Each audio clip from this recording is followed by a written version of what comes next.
اور اب 5واں جمعہ آنے والا، یہ بھی اللہ کی نعمت ہے کہ دینوں کا سردار جمعہ ہوتا ہے۔ اس رمضان المبارک میں ماشاءاللہ 5 جمعے ہمیں آپ کو اللہ نصیب کرا رہا ہے۔ اب رہی بات اس کی، جس شخص نے روزے رکھے ہیں، جس شخص نے نمازیں پڑھی ہیں، جس شخص نے قرآن کریم پڑھا ہے،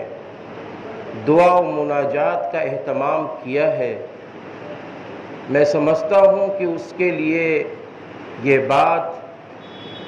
غم کی بات ہو جاتی ہے کہ جب اس سے یہ کہا جائے کہ اگلے جمعہ کے بعد اب رمضان چلا جائے گا، کیونکہ رمضان یہ ایسا مہینہ ہے جو حقیقت میں اگر آپ رمضان سے ہٹ کر دن کو دیکھیں، رمضان سے ہٹ کر راتوں کو دیکھیں تو زمین و آسمان کا فرق نظر آئے گا۔ جو رحمتیں، جو برکتیں اور جو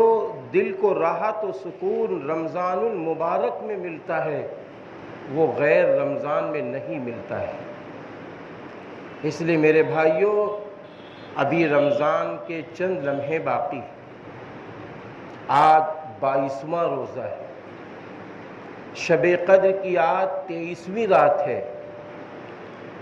ایک رات شب قدر کی، جو 5 راتوں میں ایک رات شب قدر کی نکل گئی، ابھی 4 راتیں باقی ہیں۔ ان 4 راتوں میں ہم ایسی عبادت کریں، ایسے اللہ کے سامنے روئیں، گڑ گڑائیں کہ میرے بھائی ہماری اور آپ کی تقدیر بدل جائے، ہمارا اور آپ کا نظام اللہ بدل دے، کیونکہ حدیث پاک میں ہے کہ دعاؤں سے تقدیر بدل جاتی ہے، دعاؤں سے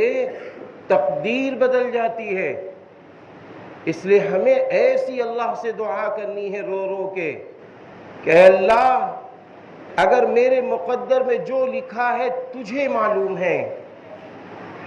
ہم اس پر ایمان لا چکے ہیں، لیکن اے اللہ ہم لوگ بہت کمزور ہیں۔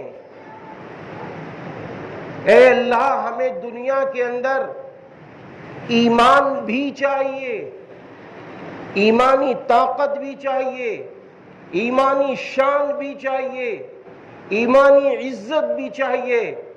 ایمان کی روشنی میں شہرت بھی چاہیے، اور ایمان کی روشنی میں ہم دنیا داروں کو مال بھی چاہیے۔